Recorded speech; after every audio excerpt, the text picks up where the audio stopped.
Là, ça a fait partie des pires expériences de ma vie en voyage.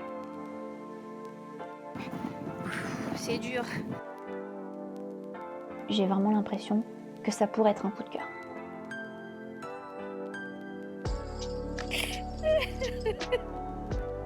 C'est quoi ça?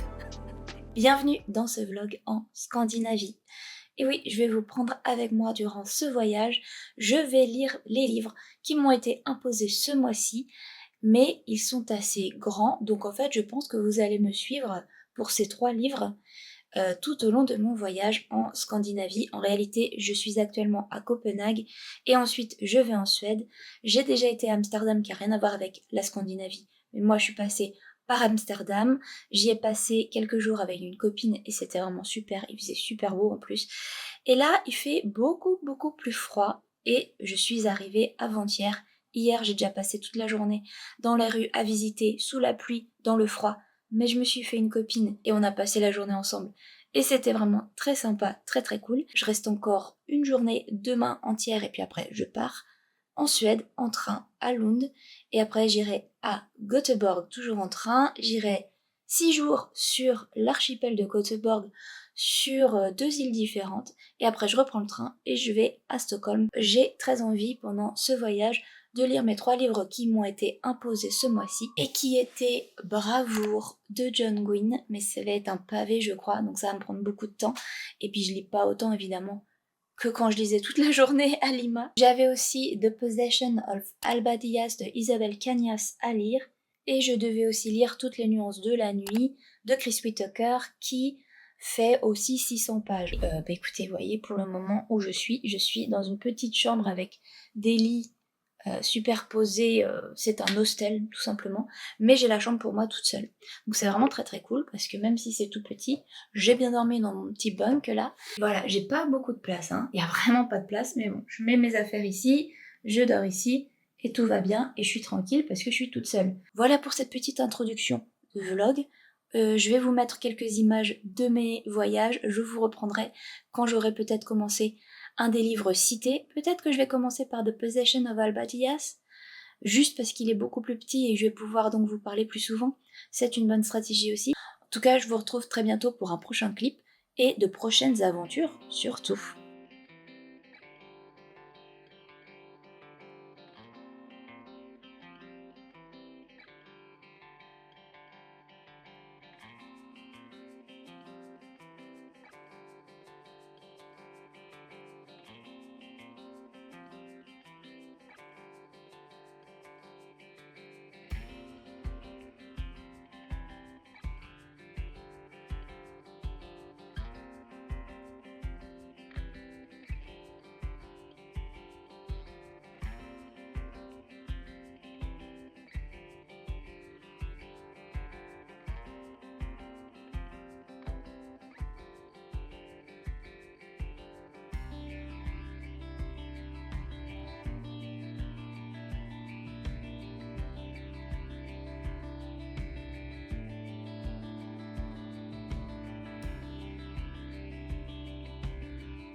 Encore une journée pluvieuse à Copenhague. Je vais visiter l'église de marbre qui n'est pas faite en marbre en fait. Mais voilà, on va essayer de trouver des trucs intérieurs.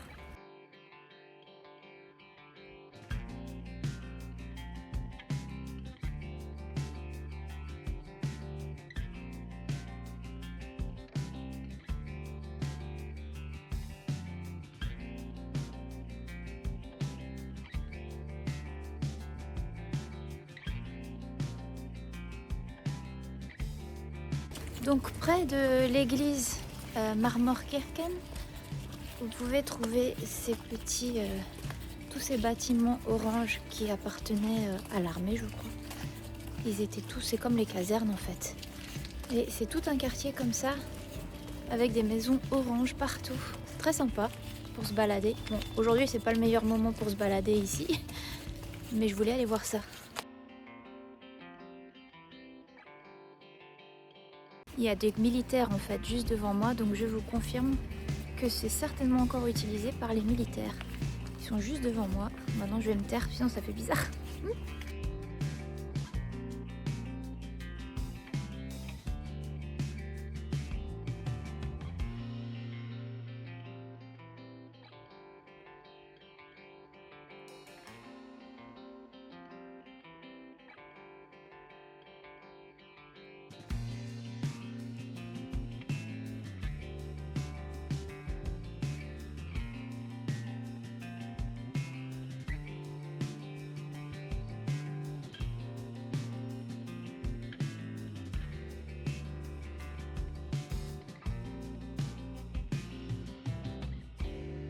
J'ai enfin commencé un des livres qui me sont imposés ce mois-ci et donc j'ai commencé The Possession of Alba Diaz et je vais pouvoir déjà vous en parler et après vous donner quelques nouvelles de mon voyage. Donc j'ai commencé et j'en suis déjà à 100 pages, enfin je dis déjà mais ça fait plusieurs jours que je suis dessus parce que je bouge beaucoup, je suis fatiguée le soir donc j'ai du mal à me concentrer.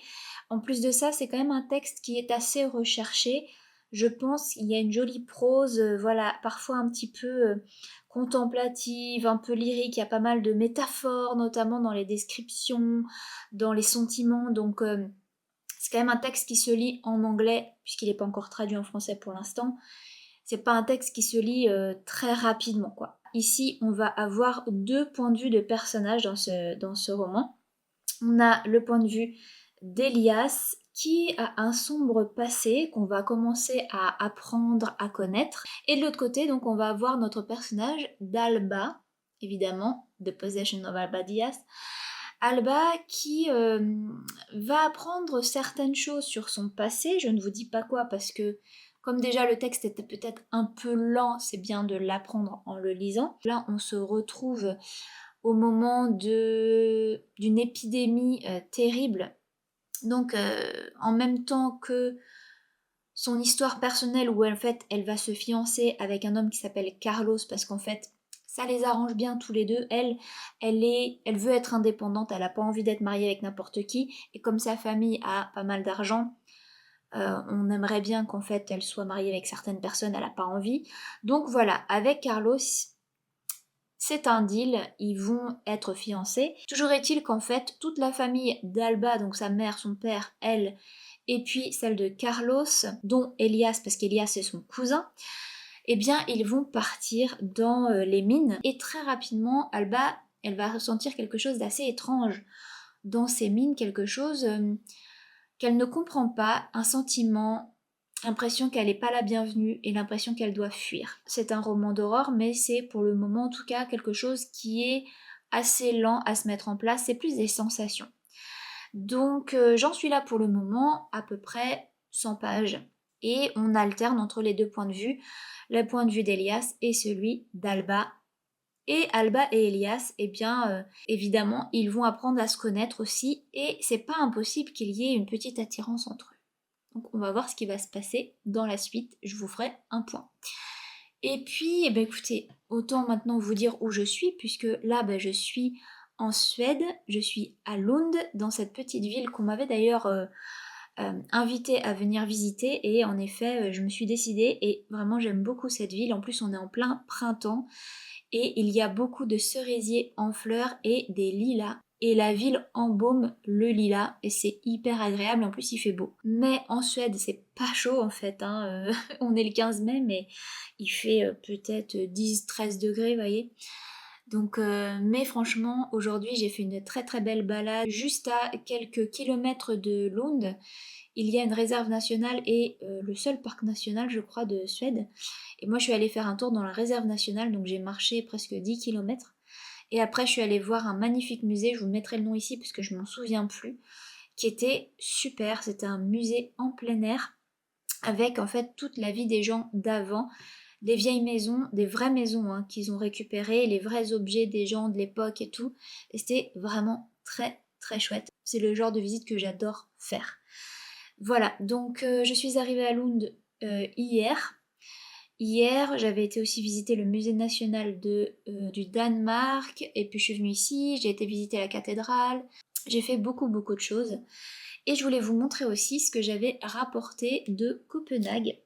Je me suis pris, évidemment, les contes de Hans Christian Andersen, je sais pas comment ça se dit en fait en danois, les contes en français. Et il y a en fait pas mal d'illustrations, voilà, on le voit bien comme ça. C'est un très beau livre avec quelques illustrations et il y a pas mal de ces contes. La petite sirène, Poussette, le vilain petit canard, et il y en a d'autres que je connais pas. Il y a aussi la petite fille aux allumettes. Bon, voilà. Donc je vais redécouvrir les œuvres d'Andersen à travers ce beau livre. Il y a des illustrations dedans. Je le laisse sous blister parce que il va m'accompagner encore pendant mon voyage qui va durer encore 15 jours.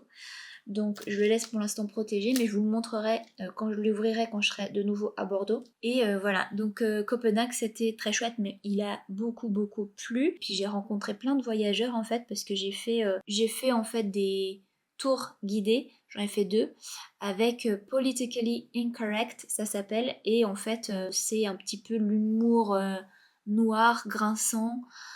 Apparemment, c'est typique danois. Alors ça, je sais pas. Je sais que les Anglais avaient un humour noir, mais je savais pas que les Danois aussi. Mais en tout cas, on a bien ri, et puis du coup, ça permet de rencontrer aussi du monde. Et donc, bah en fait, pendant tout mon trip à Copenhague, je n'ai pratiquement pas été toute seule. Tous les jours, j'étais avec des gens différents, à voyager, à visiter, et c'était sympa quoi. Voilà, donc en tout cas pour le moment ça se passe très bien, j'aime beaucoup ce voyage solo, vraiment c'est génial, je m'éclate, je m'amuse et je découvre de très belles choses.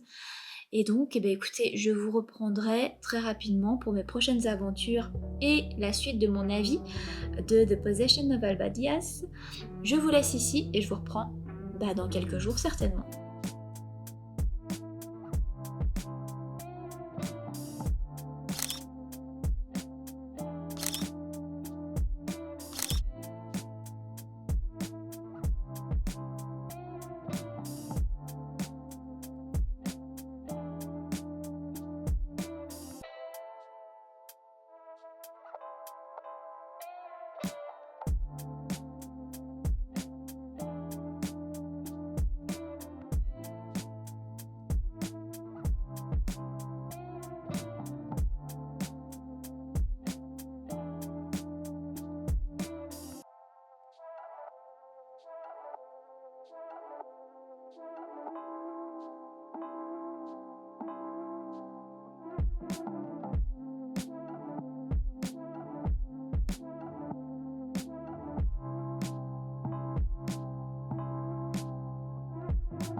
C'est dur, j'ai ça.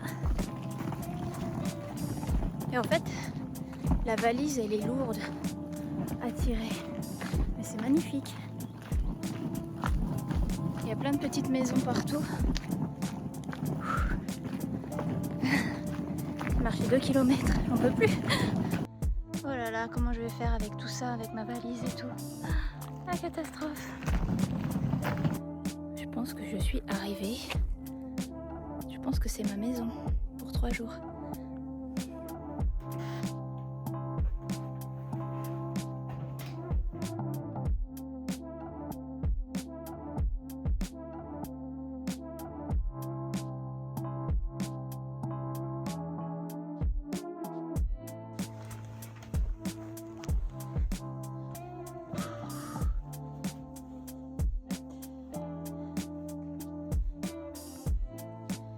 Il y aura mon lit ici. C'est trop sympa. Je pense que je vais prendre cette petite chambre là finalement. Parce qu'elle ferme plus. C'est tout petit hein. Mais c'est trop chou. Hop. La petite salle de bain. Tadam!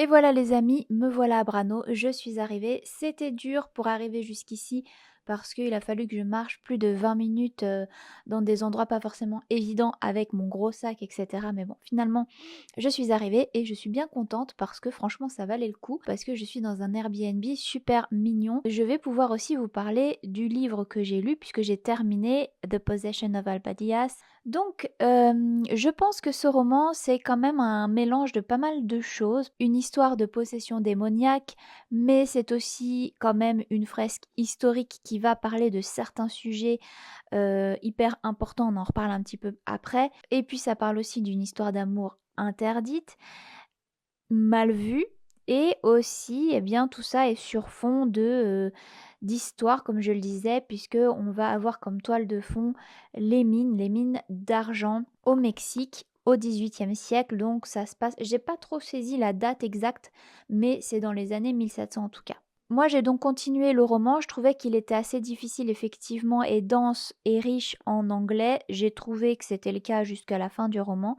Vers les 80%, il y a des révélations qui, pour moi, ne sont pas en fait des révélations, puisque c'est un petit peu la suite logique de ce qu'on nous disait dès le départ du livre. Donc, c'est écrit comme des révélations, mais pour moi, ça n'en est pas vraiment. C'est vrai que le rythme qui était quand même plutôt lent, contemplatif, qui met vraiment les choses en place, notamment dans la première partie du roman, c'est quand même assez long avant qu'il se passe vraiment quelque chose. Eh bien, je dirais que vers la fin, ça s'accélère pas mal, il y a pas mal de choses qui vont se passer, il y a des fausses ou demi-révélations et il va y avoir d'autres choses aussi qui vont être assez surprenantes. Mais je dois dire que pour moi, cette lecture, elle reste quand même assez mitigée malgré certains bons points. D'abord parce que je trouve que c'est un peu trop léger dans de que ce soit l'horreur, que ce soit l'atmosphère. Et du coup, c'est vrai que j'ai trouvé que le roman était beaucoup plus long que ce qu'il n'était réellement, parce qu'en fait, il faisait que même pas 400 pages. J'ai trouvé que les thèmes étaient quand même intéressants, parce que ça soulève pas mal de thèmes.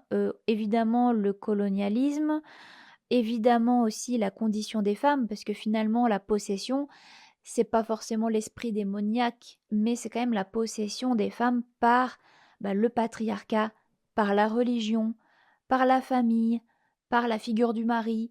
Voilà, je pense qu'il y a quand même quelque chose à voir aussi là-dedans et c'est traité clairement dans le livre aussi. Mais c'est vrai que je suis quand même restée un peu sur ma faim parce que pour moi le rythme était quand même un peu trop lent. J'ai l'impression que parfois il y a eu peut-être un peu des raccourcis ou alors pas vraiment d'explications, on rentrait pas dans les détails et parfois ça manquait un peu de clarté, c'était un peu flou. Moi je l'ai lu comme ça en tout cas et je dois dire que je me suis quand même un petit peu ennuyée à certains moments, il y a certains passages qui sont assez lents, assez longs quand même. Je trouve cependant que le fait que le livre se passe au Mexique, dans ces mines, il y a aussi une dimension vraiment importante par rapport à tout ce qui est un petit peu l'alchimie, même si on rentre pas forcément trop dans les détails. Ça va avoir un rapport et ça va avoir un aspect important dans le livre par rapport aussi à la possession. Mais franchement, je n'ai pas compris l'impact concret de ces éléments-là sur l'intrigue en fait. Enfin, je sais pas, je crois que il y a des choses qui m'ont vraiment manqué de clarté pour voir vraiment en quoi ça avait un rapport. Donc vous l'avez compris, pour moi c'est peut-être une lecture un peu mitigée quand même, malgré quelques bonnes idées, euh, un lieu dans les mines, etc. original, peut-être un peu trop lent, et peut-être aussi une horreur qui manque un peu d'impact, même si j'ai quand même aimé les personnages, notamment le personnage d'Elias, c'est vrai que je l'ai particulièrement apprécié, mais je suis pas sûre que le roman ait été très loin dans ce qu'il voulait dire sur peut-être certains personnages secondaires non plus. Bon, je suis un petit peu restée peut-être sur ma faim. En tout cas, je lui ai mis un 3,25 parce que c'était pas non plus une mauvaise lecture, mais c'est juste que ça m'a pas non plus intriguée des masses et ça m'a pas tenu non plus des masses. J'avais pas forcément envie à chaque fois d'y revenir. Bon, mitigé quoi. Maintenant, en ce qui concerne mon voyage, eh bien, je vais rester ici 3 nuits. Donc aujourd'hui, je suis arrivée tard, je suis arrivée à 15 heures parce que forcément le check-in, ce n'est que à 15 heures. Donc maintenant, j'aimerais bien en fait attendre qu'il fasse un petit peu plus beau et aller voir. Il y a une petite plage pas très loin, à 1 kilomètre d'ici. Donc j'aimerais bien marcher un peu sur l'île, voir un peu ce qui se passe. Il y a une forêt, des plages, etc. Demain, j'ai prévu une grande marche d'au moins, je pense que je vais faire au moins 12 à 15 kilomètres à pied demain parce que je vais faire toute l'île. Faut savoir que sur l'île où je suis actuellement, c'est Brano, donc en Suède, sur l'archipel de Göteborg. Et il y a rien. C'est-à-dire que voilà, il y a des Airbnb, mais il y a rien. Même le restaurant de l'île, je crois qu'il y en a qu'un. L'auberge est fermée. Heureusement que j'avais fait un petit peu des courses avant, même si j'ai pas pris des masses de choses parce que, comme vous l'avez vu, c'était lourd, j'étais chargée et c'est pas facile pour moi toute seule de me déplacer avec beaucoup de choses. Mais là, je voulais de la nature et de la tranquillité. Et les amis, je pense que là, eh ben, j'y suis tranquille.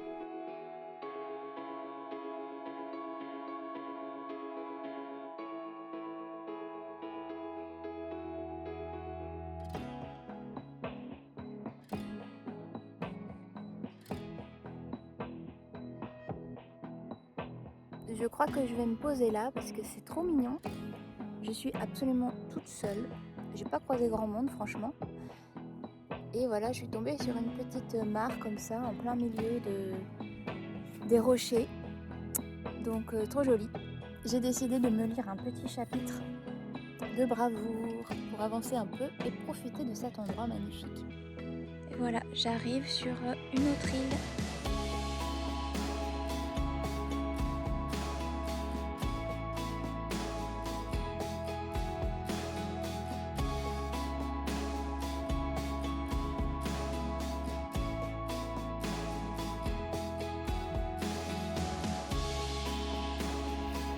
Ben dis donc, vous êtes curieux?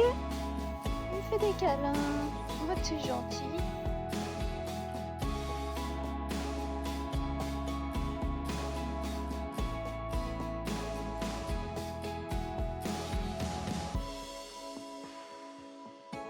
À défaut de faire du people watching, parce qu'il n'y a personne, je fais du house watching.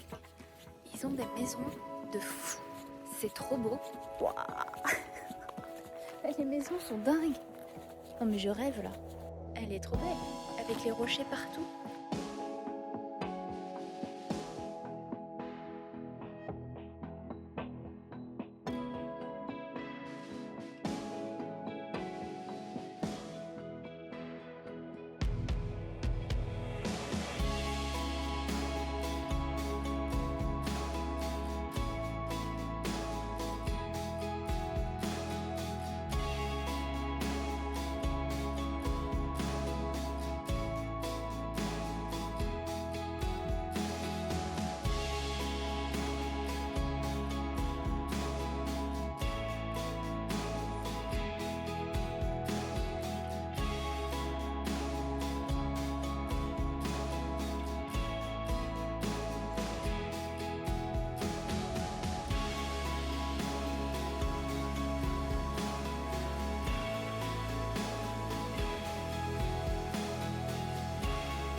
Me revoici pour une nouvelle petite update puisque ça y est, j'ai évidemment commencé à lire Bravoure de John Gwynne et j'en suis déjà à 30%. J'ai l'impression que je le lis assez rapidement et je suis très heureuse de vous annoncer que enfin voilà une lecture qui me plaît, dans lequel je me sens bien, que j'ai envie de lire.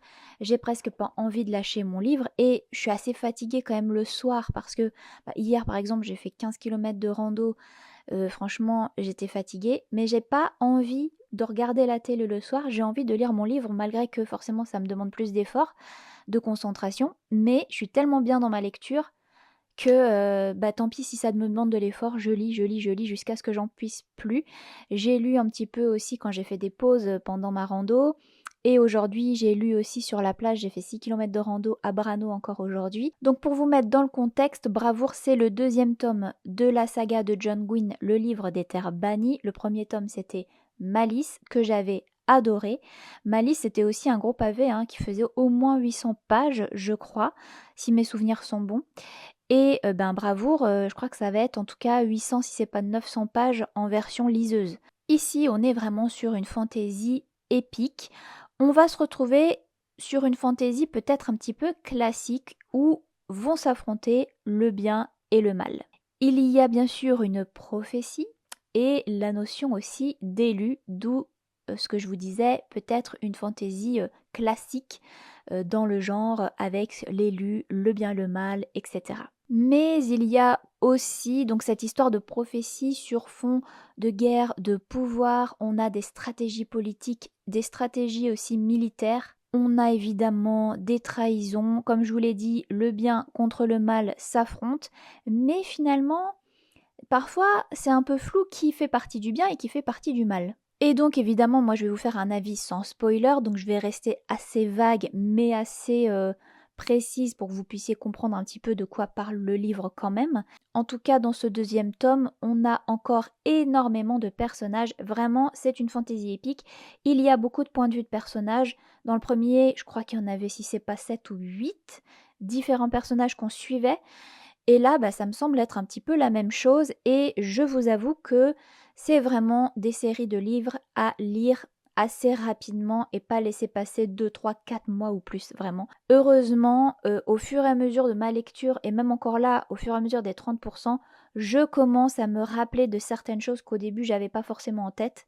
Parce que malgré tout, John Green, il arrive quand même à nous remettre un petit peu dans le contexte. Et là, on a l'impression qu'on arrive dans un tome qui est déjà vraiment avec une histoire installée, avec un world building installé et les personnages aussi déjà installés. Et donc, ça va beaucoup plus vite, ça avance beaucoup plus vite et le rythme est assez rapide, je trouve. On a nos personnages qui sont un petit peu dispersés dans tout ce monde des terres bannies et qui doivent vraiment survivre chacun de leur côté dans un territoire qui est clairement devenu hostile et qui va devenir, on le sent, de plus en plus hostile. On a aussi pas mal d'intrigues politiques et notamment de militaires, c'est-à-dire qu'on va avoir des mouvements de troupes militaires, des stratégies militaires, etc. Donc là, on est vraiment aussi dans quelque chose de plus guerrier. On a des alliances qui se forment et qui deviennent aussi peut-être un peu fragiles, on a l'impression.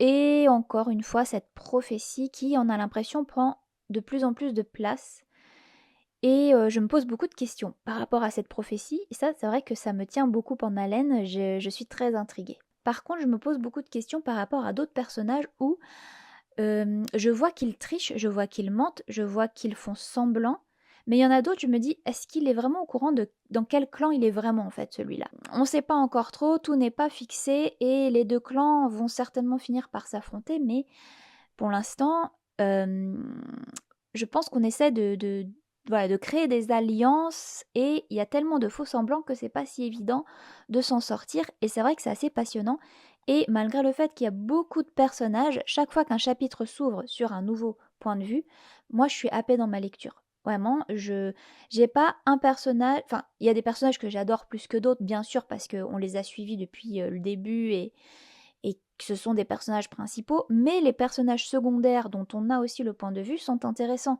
parce que on est sur une autre partie du royaume, on a une autre histoire, une autre culture, d'autres situations de vengeance ou de trahison ou de d'alliance et tout ça bouge beaucoup, donc c'est vraiment passionnant. Je regrette encore une fois de l'avoir en liseuse parce que je trouve que la carte est trop petite, j'arrive pas à visualiser et je pense que c'est vraiment un livre, encore une fois, à avoir en papier pour vraiment revenir plus facilement sur tous les personnages, revenir sur la carte et vraiment suivre le parcours des personnages parce que ça a vraiment une importance dans le récit. Parce qu'il y a des stratégies politiques, militaires, il y a des mouvements de troupes, il y a des personnages qui vont prendre certains royaumes et d'autres qui vont se battre pour les reprendre. Voilà, donc c'est complexe et la carte est nécessaire et bah, j'ai pas vraiment ça parce que sur ma liseuse, je vois rien, c'est trop petit. Donc, écoutez, pour le moment, c'est un roman vraiment que je trouve passionnant, que je trouve facile à lire, que j'aime beaucoup suivre. J'ai envie de savoir ce qui se passe, j'ai envie de continuer ma lecture. Et franchement, bah, ça fait du bien. Donc ce que je vais faire, c'est que je vais vous reprendre quand j'aurai avancé encore de 30%. Demain, je pars à Vrango, sur donc une autre île de l'archipel de Göteborg. Et après, ce sera la dernière partie, la dernière étape du voyage, Stockholm. Donc bah, je vous prendrai aussi avec moi.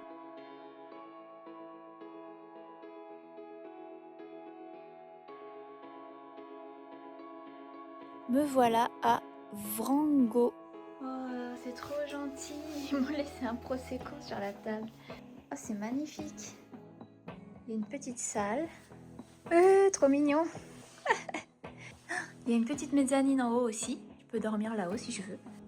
J'ai trouvé un endroit où en fait à côté des poubelles, les gens peuvent mettre leurs livres. Et comme ça, ils s'échangent les livres en fait.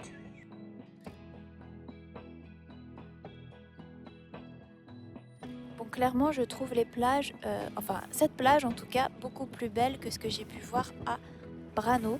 Donc c'était une bonne idée de venir là.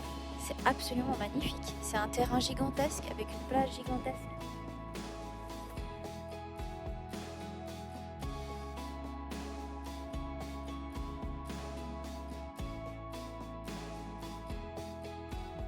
Je suis tombée nez à nez avec un cerf. Je reviens pas. Donc il est parti. En fait, on s'est vu. Je suis restée comme ça. Il est parti. J'ai même pas eu le temps de faire une photo, rien du tout. Donc maintenant je regarde.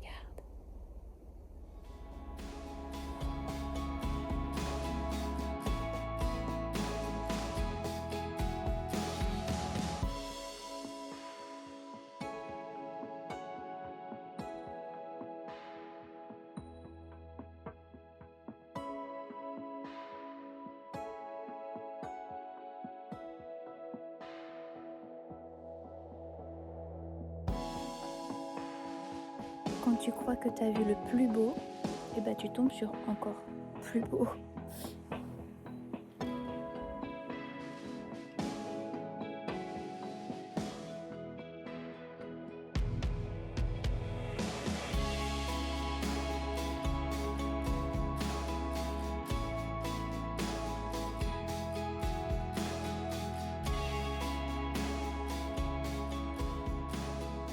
On m'a laissé une bouteille de Prosecco, donc moi je pense qu'il faut l'ouvrir pour célébrer ce voyage en solo, seul ou non, profitons. Comme ce voyage se passe très très bien, et que j'ai vu de magnifiques choses aujourd'hui, je suis absolument ravie. Je vais célébrer au voyage et aux rencontres improbables parce que j'ai rencontré aujourd'hui, je suis tombée nez à nez avec un cerf. Et je crois que c'est un bon présage parce que si vous me suivez, vous savez que j'adore les cerfs. Je collectionne tout ce qu'il y a des têtes de cerf avec les bois. Et là, j'ai vu un cerf avec les bois. Donc il était magnifique. J'ai peur. J'ai peur. J'espère que je vais pas en foutre partout. Attendez. Bon. Oh. J'ai maîtrisé le truc. Les amis, c'est à vous. Faites-vous plaisir. Vivez vos rêves. Et santé.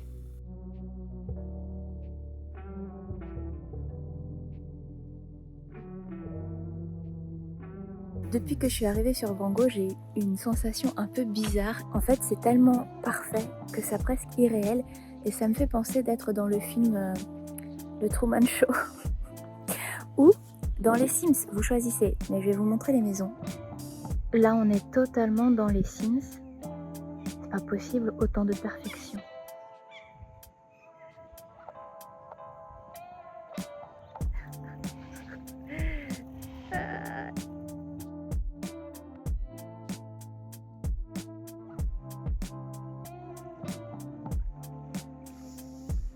Oh là, il y a une bataille.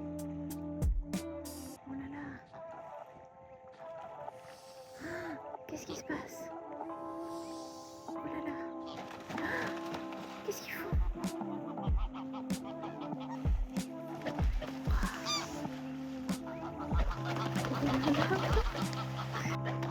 Je vous fais National Geographic, les gars. Waouh, ils sont où les petits du coup? Ils sont là les petits. Il est pas sympa ce cygne là, mais il fait quoi lui?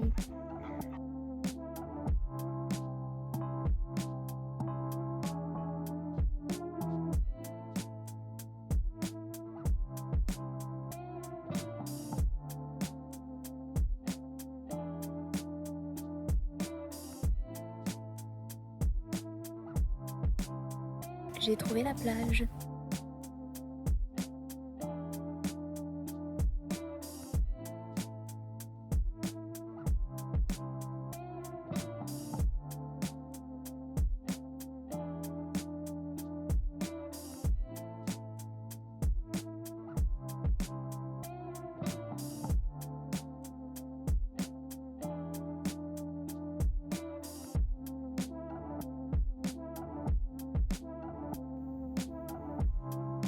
pense que c'est un magnifique faisan. C'est incroyable.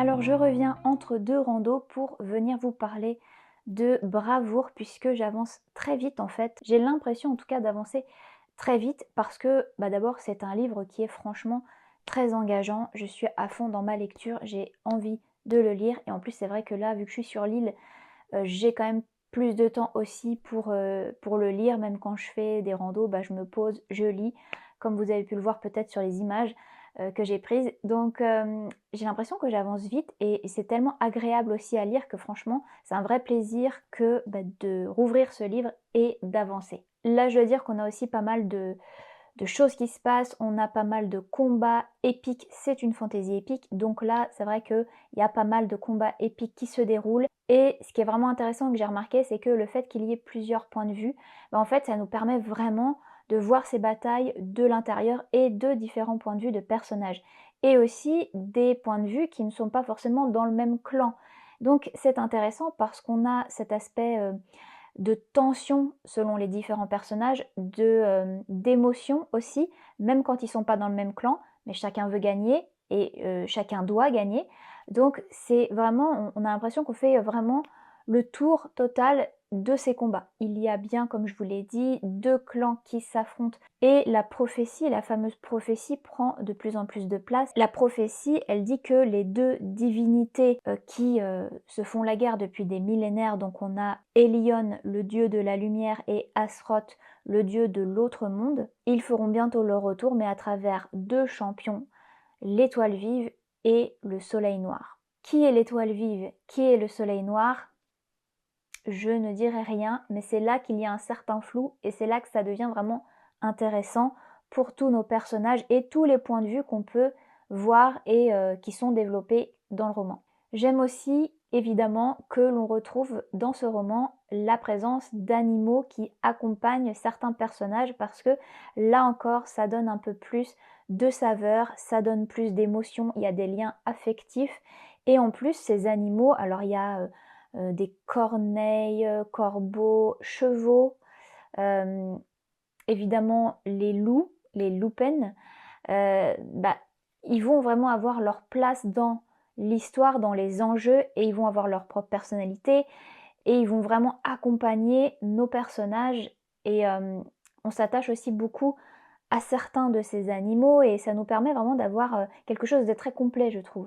Et comme je le disais, il y a des personnages qui se retrouvent vraiment dans des situations assez catastrophiques et on suit vraiment leur évolution et je dois dire qu'il y a même des passages que j'ai trouvé vraiment particulièrement durs, violents et sombres pour certains personnages. Donc on s'attache, on est vraiment engagé dans la lecture malgré tout, malgré qu'il y ait beaucoup de personnages, on est vraiment engagé avec eux. Ce que j'adore aussi dans cette série, c'est vraiment l'aspect géopolitique qui est vraiment très important et qui est lié à l'histoire même en fait des terres bannies. Donc les terres bannies, c'est quoi? C'est en fait les humains qui sont venus s'établir sur les terres des géants suite aux guerres divines donc entre Elion et Asroth.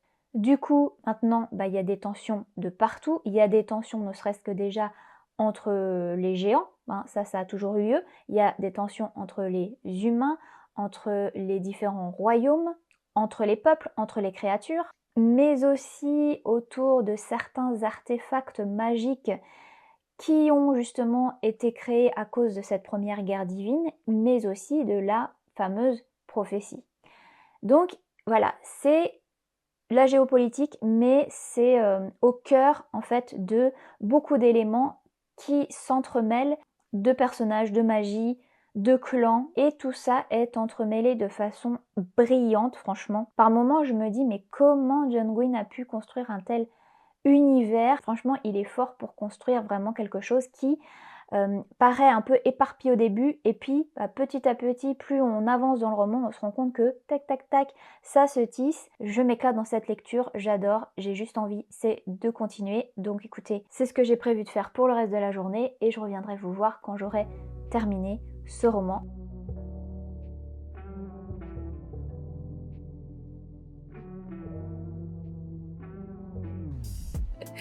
Ah les amis, j'ai un fou rire.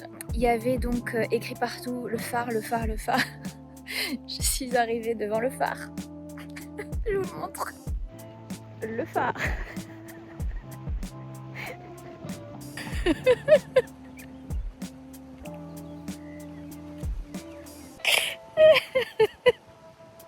C'est quoi ça? Mort de rire. Moi, je m'attendais à un truc grandiose.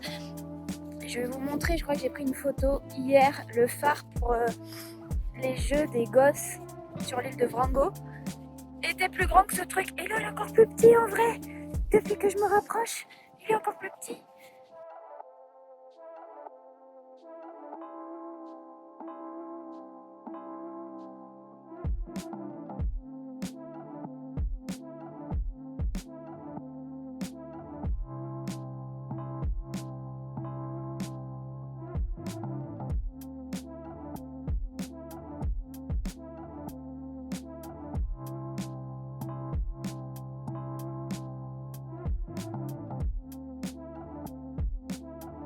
Je m'arrête ici parce qu'il me reste une bonne demi-heure pour faire le parcours jusqu'au ferry.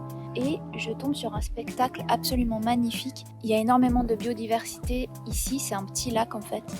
C'est un lac qui vient de la mer, donc ça doit être de l'eau salée. Et du coup, il y a plein de mouettes, il y a aussi des oies, je vois des canards, c'est magnifique. Donc je me régale du spectacle là, franchement. Salut, je suis bien arrivée à Stockholm et je suis donc dans ce nouvel Airbnb qui est plutôt sympathique, même s'il est franchement un peu trop loin quand même finalement du centre, parce qu'il est à 40 minutes de marche quand même, plus de 3 km. Et il y a des travaux. Il y a des travaux juste à côté, et donc en fait ils font déjà un boucan d'enfer dès 8 heures. Du coup, je tourne ma vidéo maintenant parce que le matin, j'aurai pas le temps. Moi, je voulais surtout vous parler pour le moment de la fin de Bravoure de John Gwynne, le tome 2 du livre des Terres bannies que j'ai terminé hier soir en fait, dans mon lit tranquille. Et que vous dire les amis, je vous ai déjà pas mal parlé de ce livre tout au long de ma lecture, mais vraiment c'était épique jusqu'au bout, et particulièrement à la fin. C'est vrai qu'on a eu pas mal de scènes vraiment épiques avec une énorme tension, des combats, mais c'est ça qui rend aussi le livre dingue, incroyable, l'aventure incroyable, et c'est ça qui fait qu'on a peur pour nos personnages parce que il peut vraiment tout leur arriver. Moi j'ai adoré ma lecture du début à la fin. C'est vrai que tout de suite j'ai accroché au roman, et jusqu'à la fin j'ai pas décroché en fait. La preuve, je l'ai lu quand même assez rapidement. Ce que j'ai aussi bien aimé dans ce livre, c'est que on voyage encore une fois énormément. C'est vraiment une quête, mais une quête dans plein de sens différents. C'est d'abord une quête parce qu'on parcourt des kilomètres, parce qu'on va voir différents royaumes, et tout ça est connecté encore une fois avec la géopolitique, donc très intéressant. C'est aussi une quête personnelle pour certains personnages, parce qu'ils ont une quête de vengeance, ils ont une quête de pouvoir, ils ont chacun une quête en eux, un objectif, ou même ne serait-ce qu'une quête de survie finalement. Dans l'ensemble, j'ai trouvé que c'était quand même une lecture assez exigeante, parce qu'il y a beaucoup de personnages, il y a beaucoup d'actions, il y a des particularités dans les royaumes, mais en fait John Gwynne à chaque fois il nous remet dans le contexte assez rapidement, donc ça c'est plutôt bien. Ceci étant dit, l'avantage d'avoir différents points de vue, autant à ce point c'est peut-être beaucoup, mais il y a vraiment un intérêt, parce que vous n'allez pas voir la quête de la même façon, vous n'allez pas voir le combat de la même façon, parce qu'on va voir selon les points de vue des personnages, et je trouve que ça apporte quand même énormément finalement à l'histoire, même si c'est pas évident. Voilà, c'est un de ces livres où vous vous dites, ok, je me prends le temps, je me le déguste, je fais des notes, je prends des notes si j'ai besoin, et il faut pas lire les tomes entre eux en laissant trop de temps, parce que sinon, c'est vrai qu'on se perd et on n'a plus la même intensité finalement parce qu'on a un peu perdu l'histoire.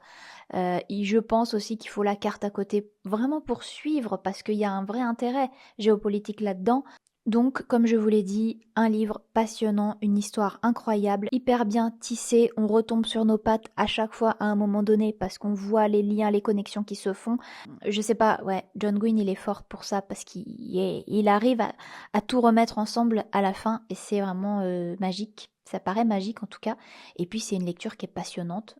Voilà, moi je me suis pas ennuyée une seconde sur les 900 pages. Je dois dire, j'ai quand même deux trois points négatifs. D'abord, j'ai mis la note de 4,50. Je lui ai pas mis un 5 étoiles. Mais j'ai des points négatifs à soulever. D'ailleurs, il faut que j'aille chercher mon livre pour vous dire ça plus précisément. J'ai quand même quelques points négatifs, donc je vous disais, parce que j'ai relevé, notamment sur un seul personnage. Il y a un personnage qui s'appelle Maquin dans l'histoire. Bon. Et lui, c'est vrai que sur sa quête et sur ses réflexions, il y a quand même pas mal de répétitions où, à un moment donné, je me suis fait la réflexion, c'est vrai. Bon, ok, j'ai compris. J'ai compris ce que tu ressens, j'ai compris quel est ton but, j'ai compris ce que tu as en tête. J'ai trouvé que c'était un peu répétitif quand même. Donc ça, c'est un peu la seule petite remarque. Par contre, j'ai quand même une remarque. Écoutez, je vous l'ai dit, moi aussi, je suis exigeante, mais la traduction, elle est bien. Mais il y a quand même quelques erreurs, hein. Ça va, ça passe. C'est un roman de 900 pages. Je comprends, il peut y avoir des erreurs. On est tous humains, il faut... Je préfère que ce soit des humains qui fassent une bonne traduction et il y a deux, trois coquilles que on nous fout ça chez l'IA et là, il n'y a plus de coquilles, mais il y a pas d'âme, ok? Donc, il y a des trucs un peu bizarres, mais surtout, le pire, c'est quand même sur la fin, où en fait, je peux vous le dire, ça vous donnera rien dans l'histoire, mais on a Siwen descendit de Foudre. Foudre, c'est un loup. Elle n'est pas là dans l'histoire à ce moment-là, pas du tout, elle n'est pas avec Siwen.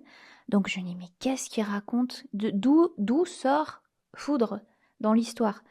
Et juste après, on a Sauveur qui se tenait aux côtés de Siwen. Plus tard, ton cheval est vraiment exceptionnel, etc. Donc effectivement, on sait que c'est le cheval s'appelle Sauveur, et là d'un coup, eh ben, Siwen, elle descend de Foudre. Je me suis dit, bon, il y a peut-être des erreurs aussi au niveau, tout simplement, de la version originale anglaise.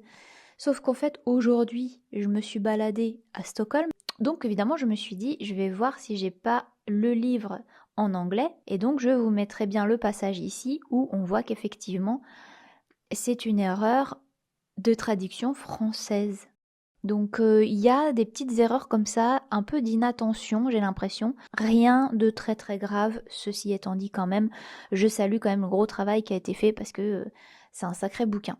Voilà les amis, je m'arrête là pour cet avis. Maintenant, je vais commencer toutes les nuances de la nuit. Je l'ai en anglais sous le titre All the Colors of the Dark de Chris Whittaker. Là, si, c'est un gros livre. Donc, dans tous les cas, je vous dirai la fin de mon avis, même si je dois tourner la fin du vlog quand je serai rentrée en France. Mais je vous donnerai la fin de mon avis. Et pendant ce temps-là, eh bien, vous allez me suivre à Stockholm, puisque je suis arrivée hier, mais hier, c'était une journée de trajet, puisque je suis arrivée au Airbnb vers 19h30. Aujourd'hui, j'ai fait un tour. Vous avez des tours guidés gratuits dans toutes les grandes villes et en fait, vous donnez un tip à la fin. Et là, c'était avec Viking Walking Tour qui est proposé par Alex, un type vraiment très très sympathique et je trouve qu'il a une bonne philosophie de la vie. Je me suis beaucoup retrouvée dans ce qu'il disait. Et ce qui est très drôle, c'est qu'en fait, on a à peu près le même parcours parce que lui, il s'est même retrouvé à vivre 1 an au Pérou. Très très intéressant, très sympa, bonne ambiance. Et le gars, eh ben, il a des bons messages aussi à faire passer en plus. Donc franchement, si vous êtes à Stockholm, je vous mettrai aussi les infos si vous voulez. Mais j'ai trouvé ça vraiment très sympa et il était vraiment très très cool. Et après ça, je suis allée visiter le Palais Royal. J'étais un peu déçue du Palais Royal. Alors c'est magnifique. Attention, le niveau de beauté, c'est absolument magnifique. Il y a quand vous regardez vraiment dans les détails, ce que moi j'adore faire, donc je suis très contente de visiter ce genre de trucs parce que je peux rester très longtemps sur une sculpture, tu vois. Mais il y a des sculptures dans les coins, il y a des anges, il y a des tas de machins, des fleurs, des trucs. C'est hallucinant la beauté de ces lieux à l'intérieur surtout, parce que l'extérieur est pas terrible, mais l'intérieur est vraiment magnifique, même si c'est très beau. Le problème, c'est qu'en fait, ils ont mis une espèce de gros tapis bleu qui est très très grand pour pouvoir faire passer les visiteurs. Et ce qui fait qu'en fait, ils ont coupé carrément les pièces, tous les magnifiques tapis, les tapisseries et tout, ils les ont roulés et ils t'ont mis tous les meubles d'un côté. Et donc en fait, à chaque fois, t'étais complètement coupé. Moi, j'adore, c'est m'immerger dans le truc, m'imaginer les gens vivre ici, les reconstitutions comme ça, j'adore ça. Et là, c'était mal reconstitué parce que c'était exposé dans un coin. Alors c'est un grand coin parce que c'est grand, mais je vous montrerai des exemples. Mais c'était vraiment, je m'y suis pas sentie quoi. J'ai vu les objets, c'était beau et tout, la décoration c'était magnifique, mais j'y étais pas. J'étais pas une princesse dans ce palais royal, voilà. Néanmoins, ça vaut quand même la visite, parce que si vous aimez voir des belles choses, des belles architectures, vraiment des beaux objets et tout, c'est quand même une dinguerie, hein. C'est magnifique. Demain, j'ai envie d'aller voir d'autres quartiers de Stockholm et surtout visiter le musée Vasa, le musée maritime. Le Vasa, c'est un navire de guerre qu'ils ont réussi à retrouver quasiment intact et qui date du, je crois, XVIIe siècle. Et j'ai encore 2-3 plans de trucs à faire, évidemment, pour les prochains jours. Donc, bah écoutez, je vous prends avec moi et je vous fais une update lecture dès que j'ai commencé et j'ai des trucs à dire sur toutes les nuances de la nuit. Je vous ferai aussi le résumé à ce moment-là.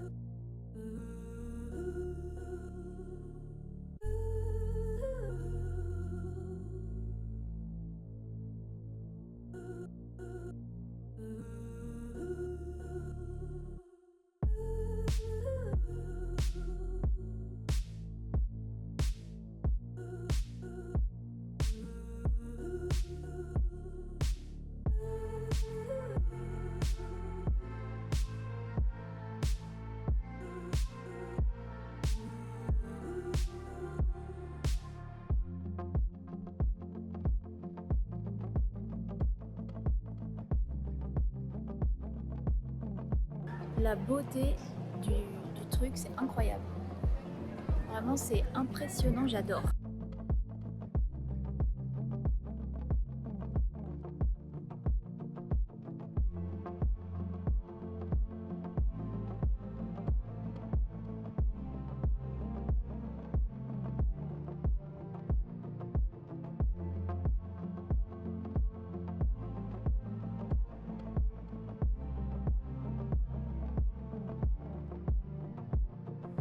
Je me disais que le voyage se passait un peu trop bien et ben voilà, la catastrophe est arrivée. Il m'est arrivé une sacrée mésaventure et je vais vous raconter ça tout de suite. Avant-hier, c'était une journée complètement dingue. Il m'est arrivé des trucs de fou. D'abord, je n'arrive pas à trouver le bateau pour aller sur l'île où il y a le musée Vasa. Je suis incapable de prononcer le nom de cette île. Toujours est-il que du coup, je prends un bus. Il y a des problèmes dans le bus. Ils nous font sortir. Enfin, c'est la catastrophe. Et il y a une jeune femme. Désolée, il va y avoir des changements de lumière. Mais voilà, il y a beaucoup de nuages. Il y a une jeune femme qui me demande en anglais qu'est-ce que le chauffeur a dit. Parce qu'il a dit un truc uniquement en suédois. Et j'ai dit, je n'ai pas compris, je lui réponds en anglais et tout, puis j'entends qu'elle a un accent français. C'était une jeune Française qui voyageait en solo, puis tout de suite on connecte bien en fait, puis on s'échange notre numéro, puis on se dit, on se voit ce soir. Ok, j'étais super contente, j'avais une énergie de fou, j'ai visité l'île, le musée Vasa qui est un de mes coups de cœur au niveau des musées, de tous les musées que j'ai pu voir dans ma vie. Je pense que celui-là, c'est peut-être même le numéro 1, franchement. Et puis donc le soir, je suis assez fatiguée, mais le soir j'ai envie de la voir, donc on se voit, on va manger ensemble et puis après on s'entend tellement bien qu'on continue la soirée et on va boire un verre de vin ensemble dans un petit bar. Et donc je rentre à 11h du soir, c'était pas du tout prévu en fait. Et du coup j'avais que mon petit pull blanc, vous savez, j'avais pas pris autre chose quoi, je suis un peu sortie comme ça. Sauf que quand je rentre à 11h, en fait le problème de ce Airbnb c'est que tout est digital. Et en fait je veux rentrer dans l'immeuble et je ne peux pas rentrer dans l'immeuble parce que je me rends compte que en fait ma clé digitale ne marche pas, c'est-à-dire que le boîtier il a l'air de pas être allumé. Donc j'essaye pendant bien 20 minutes quand même, parce que je me dis, j'ai pas envie de déranger la fille du Airbnb, je suis embêtée et tout. Et surtout, ce qu'il faut savoir, c'est que comme je viens de Lima, je n'ai pas de carte SIM. J'avais une vieille carte SIM que j'avais il y a 4 ans en Suisse, mais j'ai pas de forfait moi. Et j'ai juste un prépayé qui me sert pour la 5G et il me restait à peine 70 centimes de francs sur ce petit format prépayé que j'avais. Donc j'essaye d'appeler la fille, j'arrive à la voir et je lui dis très vite, je suis coincée devant la porte et ça coupe parce que 70 centimes de francs, c'était à peu près 30 secondes d'appel. Donc je suis un peu paniquée, je lui écris sur Airbnb, j'espère qu'elle va voir le message. Au final, heureusement, elle est réactive et je lui dis, il n'y a pas d'électricité dans le Poitiers, quoi. Et elle me dit, il faut éteindre le Bluetooth, le rallumer. Elle commence à me faire tout un cinéma, faut éteindre le téléphone, le rallumer. Alors je dis, ok, je mets de la bonne volonté, mais je lui dis, ouais, mais moi, pour moi, je crois que c'est le boîtier le problème, c'est pas mon application ni mon téléphone. Elle me fait désinstaller l'application, réinstaller l'application. Donc moi, ça me fait consommer des données. Et je vois mon téléphone qui commence à descendre dangereusement en batterie. J'étais à 50%. Je vois que je commence à avoir très très froid parce qu'en fait il est 11h30, minuit, tout ça dure sur une période de temps très longue, sur une période de 2 heures. Ça s'est terminé à 1h du matin, cette histoire. Et je lui dis, je commence à plus avoir de batterie, j'ai très froid, je suis avec un simple pull, genre un truc comme ça, tu vois. Dehors il fait 8 degrés, c'est la nuit noire, je suis toute seule, je voyage toute seule, je suis toute seule. Heureusement que la Suède, c'est un pays sûr et que je ne me sentais pas en danger, mais il y avait des mecs qui passaient en scout. Je me suis dit, si jamais il y a un type bourré, j'en sais rien, moi, qu'est-ce qui peut se passer? Et elle me dit, la solution, elle me dit, oui, essayez d'appeler un voisin, est-ce que vous voyez des lumières? Je dis, il y a une lumière dans l'immeuble. J'essaye d'appeler, moi j'ose pas, tu vois, je suis un peu mal à l'aise et tout. J'essaye d'appeler le voisin, excusez-moi, est-ce que vous pouvez m'aider et tout? Je tape à la porte de l'immeuble, enfin j'essaye de tout faire. Et elle continue de me dire, essaye de mettre un numéro, alors elle me donne des codes à rentrer sur le truc digital. Je dis, mais quand j'appuie, il se passe rien, il n'y a pas une lumière, il n'y a pas le bouton, il fait rien. Enfin, je vois bien qu'il n'y a pas d'électricité et elle ne veut pas entendre. Et je lui dis, je commence à vraiment avoir peur, je suis pas à l'aise, il faut me sortir de là, quoi. Il faut venir m'ouvrir la porte avec la clé. Et là, elle me dit, moi, je suis pas à Stockholm. Je dis, mais il n'y a personne à Stockholm là qui peut m'ouvrir la porte. Je comprends que non, parce qu'elle me répond, mais elle me répond peut-être au bout de 5 minutes à chaque fois. Donc moi, je suis là toute seule, je ne sais pas quoi faire. Au final, je communique aussi avec Elena, la voyageuse française avec qui j'étais, et je lui dis, je suis coincée dehors, je ne sais pas comment faire. Au bout d'un moment, 1 heure après, je veux pas embêter. En fait, le problème, c'est que je veux pas embêter les gens, tu vois. Donc, j'ose pas. Puis Elena me dit, écoute, non, très vite, elle me propose en fait, viens dormir à l'hôtel. Si vraiment t'arrives pas à t'en sortir, viens dormir à mon hôtel. Et moi, j'ose pas, quoi. Donc c'est un peu le problème aussi, c'est que j'ai pas pris cette solution-là aussitôt parce que je voulais pas la déranger et je pensais peut-être que la fille allait me trouver une solution parce qu'en fait, elle me disait, j'essaie de joindre ma co-host. Donc je me suis dit, il y a quelqu'un à Stockholm qui peut venir m'ouvrir la porte, tu vois. Je vais pas déranger Elena. Donc j'attends. C'est aussi ça. Vers minuit 45, 1h45 après, puisqu'en fait, moi, j'ai commencé à l'appeler 20 minutes après que je suis arrivée, mais en fait moi ça fait déjà longtemps que je galère. Donc je lui dis je vais prendre un Uber et je prends un taxi parce que là moi j'ai peur que mon téléphone en fait il tombe sans batterie et je suis à 40 minutes du centre-ville à pied. Et franchement je sais pas comment aller au centre-ville à pied à cette heure-là. Enfin tu vois je sais pas, je connais pas Stockholm, je suis là depuis 2 jours. C'est bref, donc du coup à ce moment-là je rentre dans un Uber, je vais vers l'hôtel d'Elena pour la rejoindre et la fille me dit non, va à cette adresse, c'est un autre Airbnb que j'ai, va à cette adresse. Genre la fille elle me dit ça à minuit 45. Genre ça fait 1h45 que je galère, que je lui dis que j'ai peur, que je lui dis que j'ai froid. Et je change d'adresse, je dis à Elena, non ok, elle m'a donné une autre adresse, j'y vais, ça va être plus simple. En fait j'avais ma powerbank avec moi, donc je me suis dit, ça va le faire. Ce que j'avais pas pensé, c'est qu'en fait ma powerbank, j'ai pas fait gaffe, et ça c'est ma faute, il restait que 1% de batterie dans la powerbank. Et ça je l'ai vu quand je suis arrivée au Airbnb. J'arrive au Airbnb, j'arrive à rentrer dedans. Impossible pour moi de dormir. Je suis safe et tout, mais je peux pas dormir. Et en fait, j'ai réussi à dormir, je pense, de 7h à 9h. 9h, le réveil sonne, là je me réveille, j'étais en train de dormir. Et la fille ne m'a pas écrit. Donc là, je me rends compte que j'ai pas de message dans Airbnb. Je rallume mon téléphone et je me dis, c'est pas vrai quoi, elle a rien fait.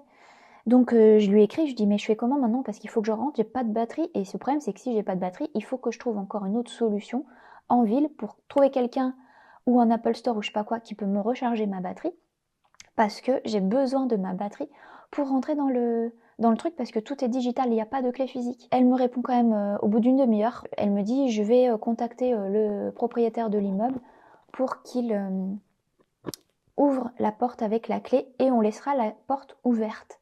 Genre littéralement la porte ouverte.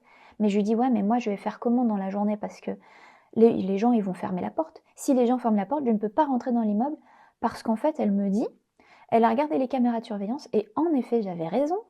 Il y a un ouvrier, parce qu'il y a des travaux dans l'immeuble, qui a coupé un câble. Et donc, le truc n'est plus connecté à l'électricité. On ne peut pas rentrer avec le boîtier extérieur à l'immeuble. Je suis terrorisée de ne plus pouvoir entrer dans cet immeuble. Elle me dit à midi, ils commencent les travaux sur la porte, ils vont solutionner. Ça a été solutionné à 17h. Donc j'ai foutu ma journée en l'air hier. En même temps, je vais vous dire franchement, il pleuvait des cordes. Donc j'avais pas envie de sortir et en plus j'étais pas dans l'état d'esprit de visiter. J'étais trop stressée quoi. Donc de toute façon, foutu. Nous sommes le surlendemain du coup de cette fameuse nuit. Et j'ai pas bien dormi cette nuit, je suis pas tellement sereine et vraiment, je dois dire que ça m'a beaucoup refroidi. Donc je vais quand même sortir aujourd'hui parce que je vais pas me laisser abattre. Mais de toute façon, j'ai pas une grande énergie, je vais dire, pour faire beaucoup de visites aujourd'hui. Je suis un peu fatiguée aussi. Donc voilà ma mésaventure. À chaque fois, il m'arrive quelque chose. C'est systématique, hein. À chaque voyage, il m'arrive un truc. Là, ça a fait partie des pires expériences de ma vie en voyage. Parce que là, j'étais vraiment toute seule. Et ça aurait pu être très grave. Parce que si jamais j'étais restée plus longtemps avec Elena, si jamais j'avais décidé de faire la fête, voilà, de rentrer à 1h du matin, un peu pompette, sans batterie. J'aurais pas pu joindre mon hôte. J'aurais pas pu me diriger dans la ville pour trouver un hôtel. J'aurais peut-être pas pu appeler Elena parce que si j'avais plus de batterie, je n'avais aucun moyen de contacter personne ni de me diriger. Les aventures de voyage ou les mésaventures de voyage, en tout cas ça m'a refroidi à prendre des Airbnb si je suis seule. Et s'il y a une porte digitale, je veux une clé. Parce que là, imaginez. Ah, puis je vous ai pas dit aussi, c'est que pendant tout ce processus, à un moment donné, vu que je crie à la fenêtre pour essayer d'appeler quelqu'un de l'immeuble pour qu'il m'ouvre la porte, s'il y avait quelqu'un de l'immeuble qui m'ouvrait la porte, la solution, elle était là. Il y a quelqu'un de l'immeuble d'à côté qui ouvre la fenêtre, qui m'entend. Et je vois que c'est une dame. Et je lui dis, madame, s'il vous plaît. Alors évidemment, moi je parle anglais, hein, je parle pas suédois. Je dis, madame, s'il vous plaît, je suis dehors, je suis vraiment embêtée. Est-ce que vous pouvez m'aider? Est-ce que vous connaissez quelqu'un à côté? La femme ferme la fenêtre. Et là, je me suis dit, waouh, j'ai pas les mots en fait. J'ai pas les mots. Maintenant, j'ai envie de vous parler d'autre chose. On va revenir sur le positif.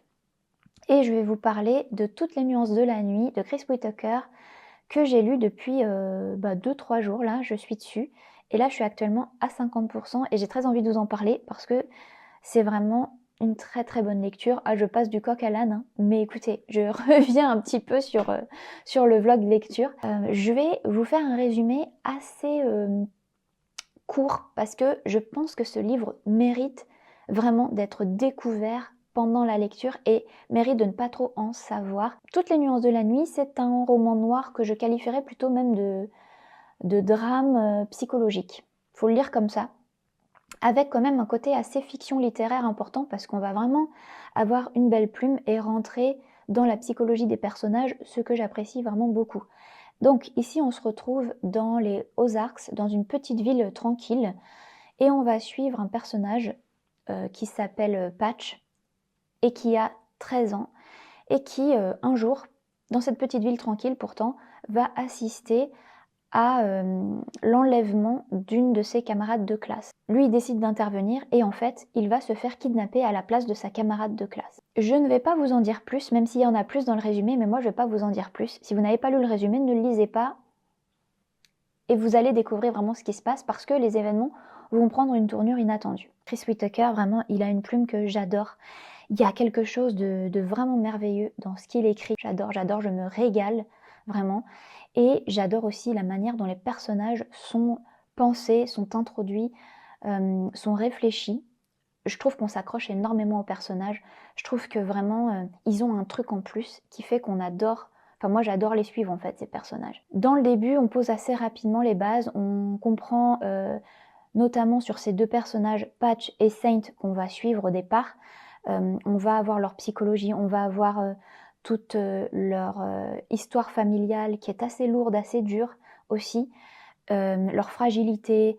Ils sont assez différents l'un de l'autre, mais ils ont chacun une personnalité vraiment que j'apprécie beaucoup. Saint, elle est hyper curieuse, hyper intelligente, Elle va avoir toujours le nez dans les bouquins. Dès qu'elle a une interrogation, elle va à la librairie, elle va lire des bouquins, elle va savoir des choses sur le bout des doigts parce qu'elle se passionne pour plein de sujets différents. Elle a vraiment cette curiosité quoi, pour toutes les choses de la vie, pour plein de choses. Elle est quand même assez scolaire, elle a une vraie rigueur aussi dans sa méthode d'apprentissage. C'est quelqu'un qui est aussi extrêmement minutieuse, extrêmement organisée. Elle a des vrais talents et elle a une vraie personnalité, je trouve. Et puis Patch, à l'inverse, il est assez attendrissant comme gosse parce que déjà, il a une histoire familiale très difficile. Il a aussi une certaine naïveté. Il a des sorties qui sont aussi très drôles. Il y a quand même de l'humour dans ce livre. Il y a pas mal de moments où je rigole. Donc ça, c'est très intéressant. Il est un peu enfantin par rapport à Saint. Il est attachant. Il est à la fois farceur, voleur, altruiste, mais il est aussi très juste. Et il a des intentions très justes en fait. Il y a aussi d'autres personnages dans ce roman, des personnages secondaires qui sont hyper intéressants, qui ont vraiment une richesse aussi dans leur description, dans leur personnalité, que j'aime beaucoup. Le rythme, il est hyper soutenu parce qu'effectivement, ce sont de très courts chapitres. On lit un chapitre en 1 à 3 minutes peut-être, mais il y a quand même un intérêt dans le fait que les chapitres soient courts, parce qu'en fait, on avance assez rapidement dans l'histoire, on avance assez rapidement dans l'intrigue et dans la découverte et l'évolution des personnages. Donc pour moi, ça fait sens que ces chapitres soient courts et on a vraiment l'impression d'avancer vite dans le récit. Et c'est vrai que ça reste quand même assez haletant. On reconnaît certains codes du thriller, mais dans le bon sens du terme. C'est un livre qui est page-turner, mais en même temps qui prend pas... vous savez, dans les romans thrillers, on a ce côté page-turner, mais qui est parfois un petit peu too much, avec des gros hooks, avec des... Ça finit toujours les chapitres avec un truc, waouh, t'as juste envie de tourner les pages, mais c'est un petit peu too much des fois, et ce que je reproche souvent, c'est qu'il manque de profondeur. Alors qu'ici, on a des choses qui se passent, mais ça reste quand même assez subtil, et on est quand même plus dans le développement du personnage.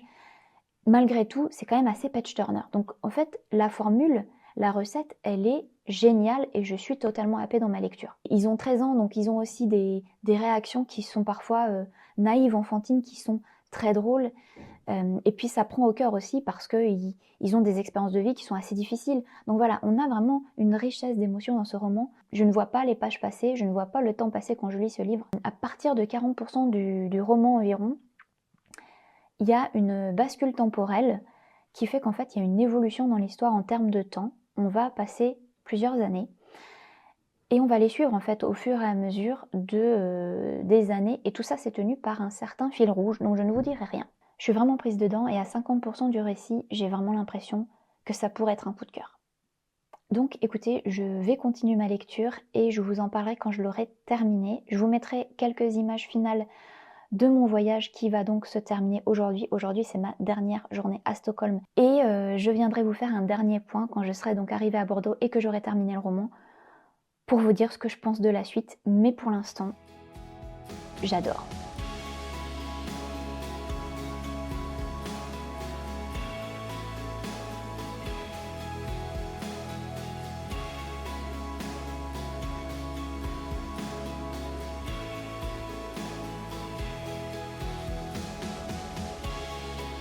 C'est comme arriver dans les tropiques.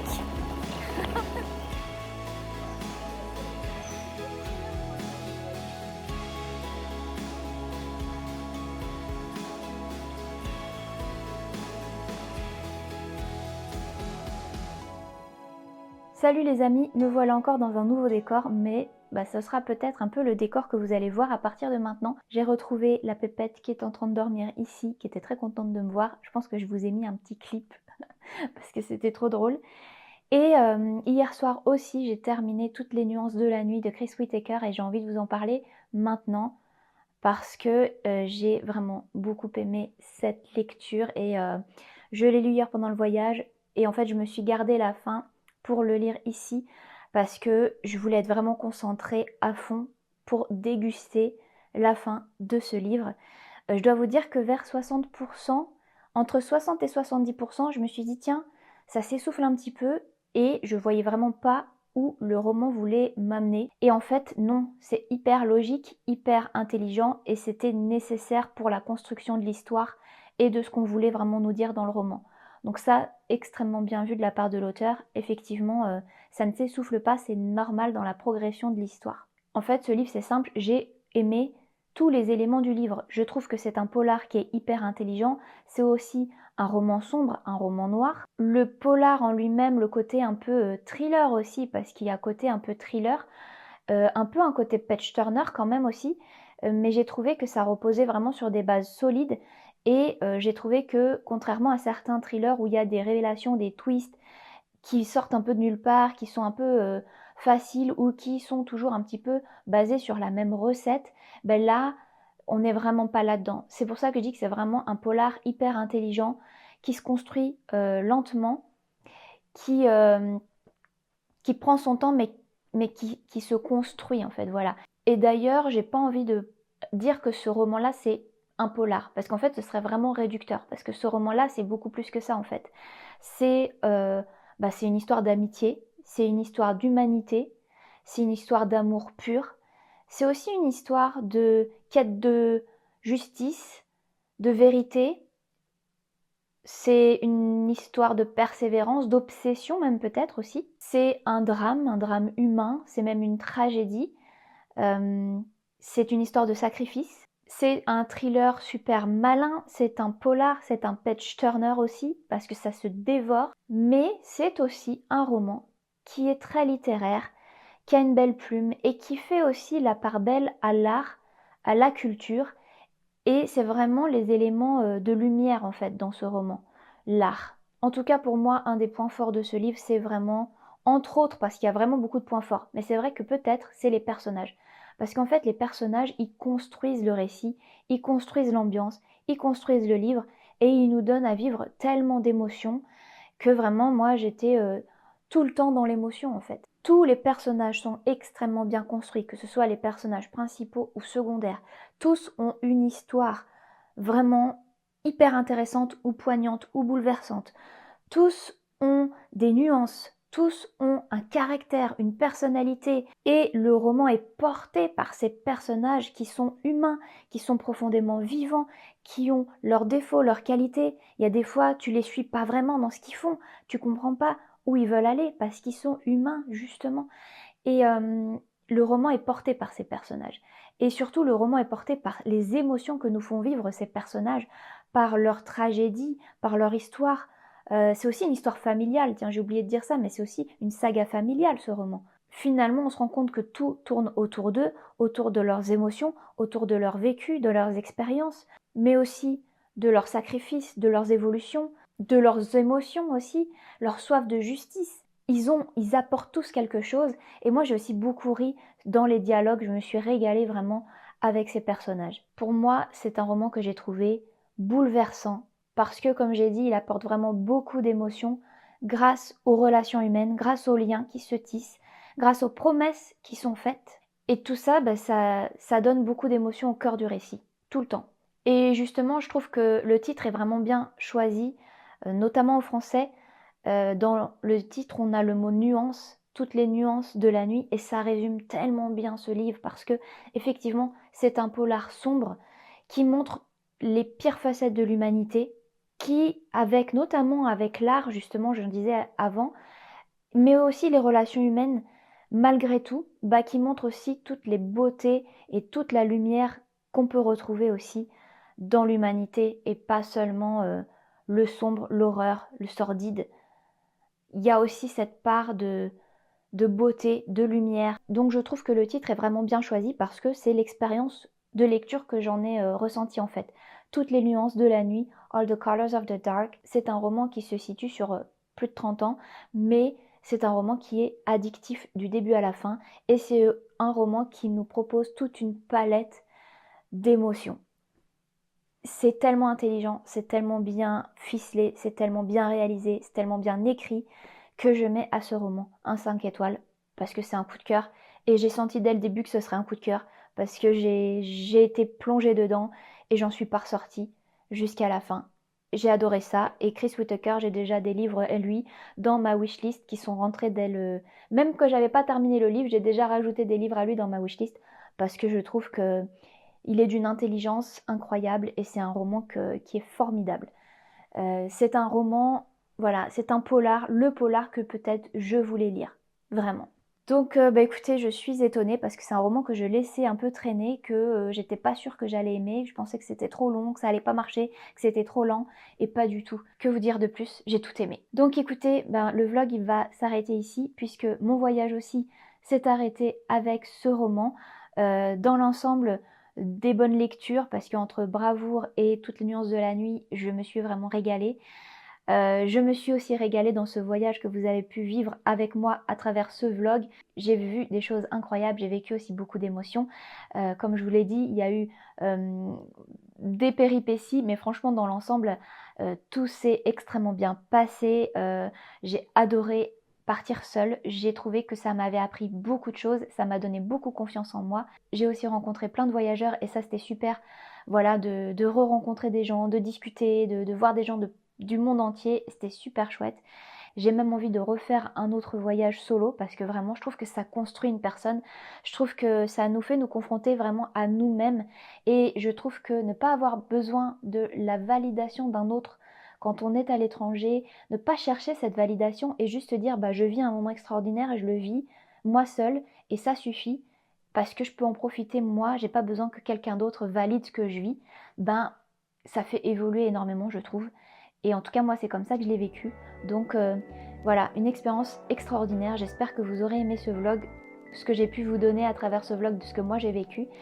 Et on se retrouve donc très bientôt pour d'autres aventures et d'autres vidéos.